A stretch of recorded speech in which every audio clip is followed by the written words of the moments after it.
So good morning students. So today our topic is internal structure of ovary. Okay, so this is the structure of ovary, and as we know in female there is a pair of ovaries and they are located in the abdominal cavity in the pelvic region. So this is the structure of ovary. Uh, in every month after menstrual cycle, uh, what happens? There are some major events which take place inside the ovary in order to form female gamete or an egg cell. Okay, so let's begin it. It begins with inside the ovary. This is ovary, and this ovary is actually covered by a protective layer which is known as tunica albugina. Tunica albugina is a protective layer which covers the structure of ovary, and inside this layer there is a connective tissue. A sheath of connective tissue is present just inside this tunica albugina layer. This pink shaded tissue I have drawn, this is cortex. So just under the tunica albugina, which is a protective outer layer of ovary, there is a reticular connective tissue is present, which makes an outline inside the ovarian structure, and this cortex is made of reticular connective tissue. And again, all the middle part is made of areolar connective tissue, which is known as medulla. So when it comes to structure, outermost layer is tunica albugina, which is protective in nature, and inside the tunica albugina there is reticular connective tissue layer known as cortex, and in the middle part of this ovarian structure is medulla made of areolar connective tissue. All the events in order to make an female egg, actually all these events take place inside this medulla part or this areolar connective tissue part. Okay, तो ये question भी आपको आ सकता है कि सारे के सारे इवेंट्स कौन से पार्ट में होते हैं ओवरी के? Medulla part of ovary. So let's come to the first step.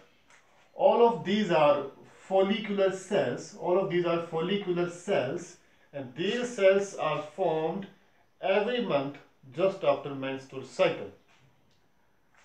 Among all of these cells, one cell becomes oocytes or primary oocyte, which would develop into an egg later on. So among these all of primary follicular cell, one cell would become oocyte or primary oocyte. Here you can see one cell now has become oocyte, and all of these are cells, primary follicular cells are around this developing oocyte. Okay, so out of these primary follicular cell mass, one cell would become oocyte or primary oocyte. This primary oocyte develops and enlarges in shape and size, and the next step you can see over here, size has increased, and then a stage comes or a structure which is known as Graafian follicle, and in this Graafian follicle structure, formation of secondary oocyte takes place, or secondary oocyte comes into the events when this Graafian follicle structure is formed. So this is Graafian follicle structure. All of these are follicular cells. The the same follicular cells which have formed this primary follicle. Okay, so all of these are follicular cells, and inside this follicular cell this secondary oocyte has developed. Okay, so let's zoom in this structure of Graafian follicle in which this secondary oocyte has now formed. Let's cover this structure, this Graafian follicle. Here you can see the arrangement of different types of cells in order to make this Graafian follicle, and inside this Graafian follicle secondary oocyte is formed. Here you can see the outer layers of cells. There are two layers of cells.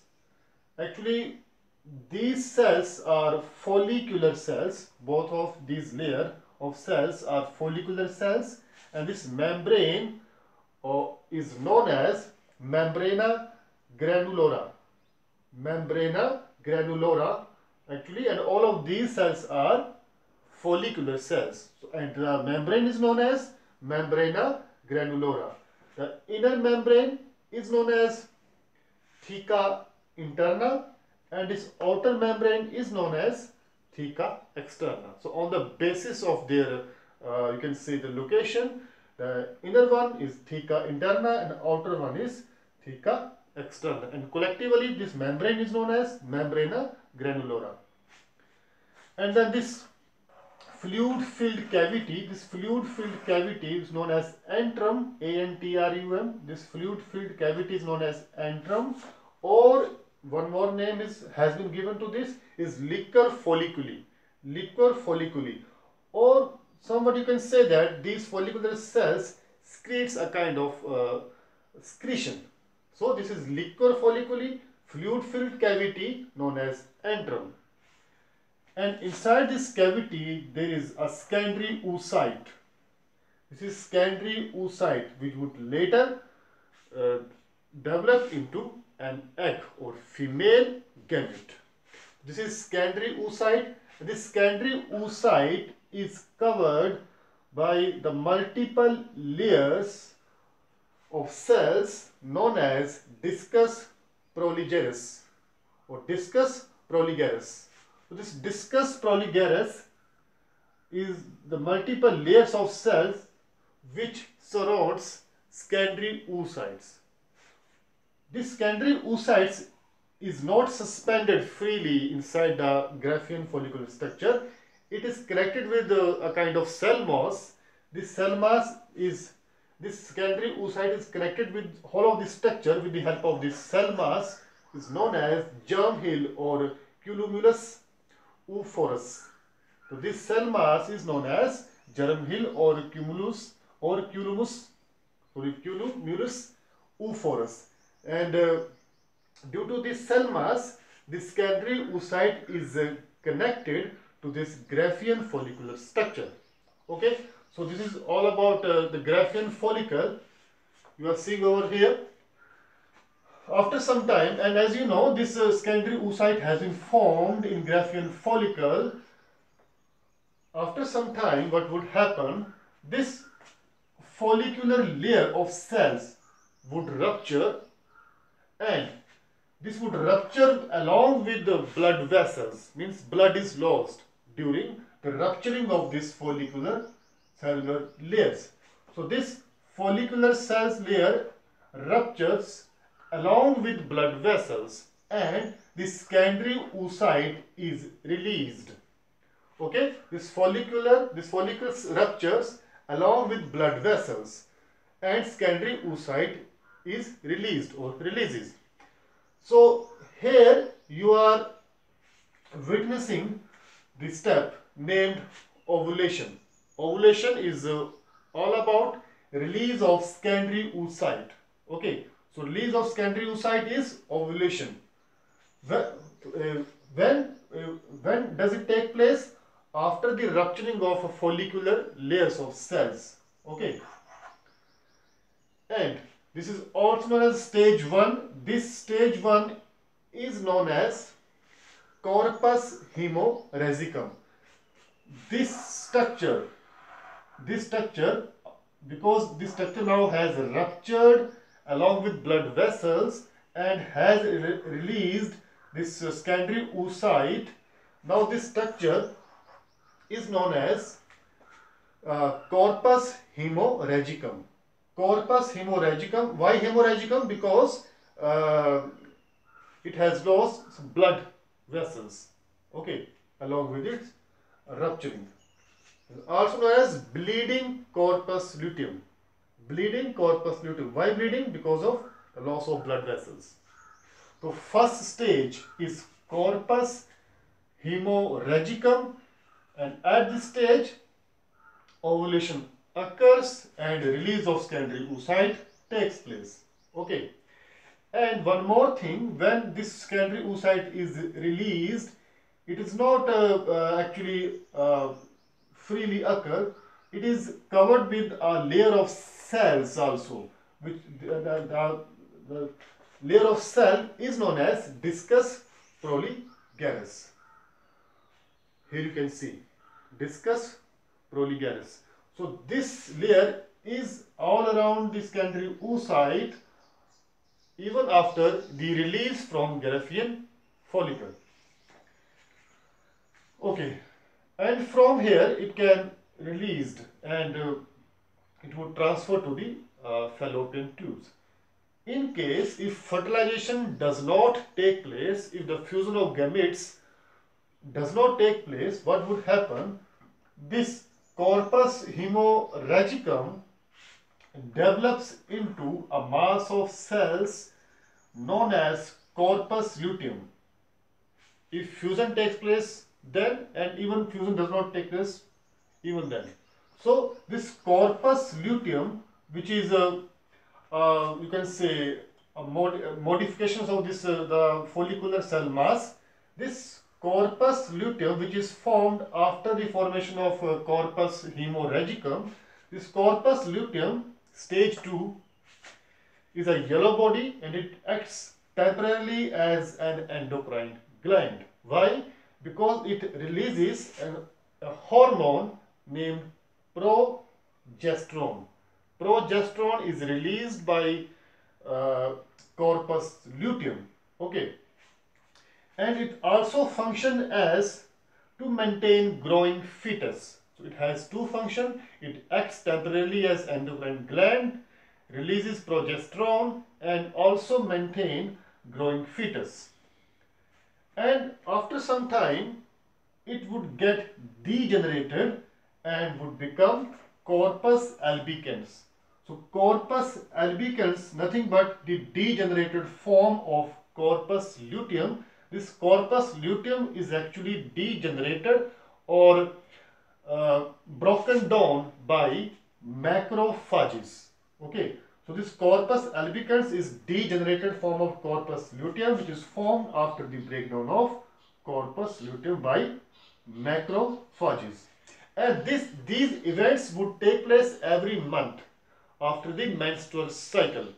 And all of these events are possible because of the hormonal changes, their levels.